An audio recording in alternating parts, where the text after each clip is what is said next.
Hi everyone, welcome to study spring. आज है 20 मई और आज हम लोग डिस्कस करेंगे बिपिन चंद्रपाल की जीवनी को। बिफोर टू बिगिन, अगर आपको ऐसा लगता है कि चैनल डेडिकेटली वर्क करती है, एक बार चैनल को सब्सक्राइब और शेयर कर लीजिएगा, क्योंकि ये हमें मोटिवेट करता है आपके लिए रोज कुछ नया करते रहने के लिए। बिपिन चंद्रपाल जी की जीवनी को देखते हैं। भारत के महान क्रांतिकारी बिपिन चंद्रपाल का जन्म 7 नवंबर 1858 को अविभाजित भारत के हबीबगंज जिले में पोइली नामक गांव में हुआ था और यह जिला अब बांग्लादेश में है। उनके पिता का नाम रामचंद्र पाल था, जो कि एक पारसी विद्वान और छोटे जमींदार थे।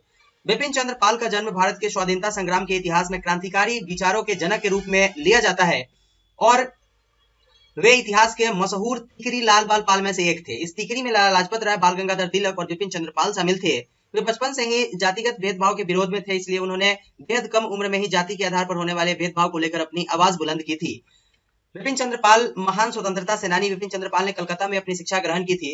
उन्होंने अपनी ग्रेजुएशन की पढ़ाई बीच में ही अधूरी छोड़ दी थी। दरअसल बिपिन चंद्र पाल की शुरू से ही पढ़ाई लिखाई में कुछ खास रुचि नहीं हुआ करती थी, लेकिन उन्होंने अलग अलग पुस्तकों का व्यापक रूप से अध्ययन किया था।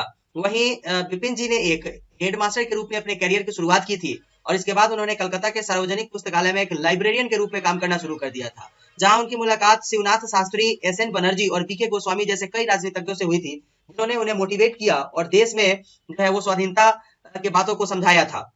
लाल बाल पाल की तिकड़ी में एक स्वतंत्रता सेनानी बिपिन चंद्र पाल ने साल 1905 में बंगाल के विभाजन में ब्रिटिश औपनिवेशिक नीति के खिलाफ अपनी सक्रिय भूमिका निभाई थी और इसके अलावा इस दौरान उन्होंने कई सभाओं को भी संबोधित किया था और विदेशी वस्तुओं के खिलाफ अपनी आवाज बुलंद की थी और विदेशी वस्तुओं का पूरी तरह बहिष्कार किया था। वहीं 1907 में अपनी पत्रिका वंदे मातरम के माध्यम से अंग्रेजी विरोध जनमत तैयार किया था। बिपिन चंद्र पाल ने 1908 में स्वराज पत्रिका की स्थापना की थी और स्वराज का मुद्दा उठाने वाले बिपिन चंद्र पाल महात्मा गांधी पंथ की आलोचना करने वाले पहले व्यक्ति थे। इस वजह से बिपिन चंद्र पाल ने असहयोग आंदोलन का भी विरोध किया था और पाल ने स्वैच्छिक रूप से 1920 में राजनीतिक से संन्यास ले लिया, क्योंकि जिस आइडियोलॉजी को वो फॉलो करते थे ज्यादातर लोग उसका समर्थन नहीं किया करते थे।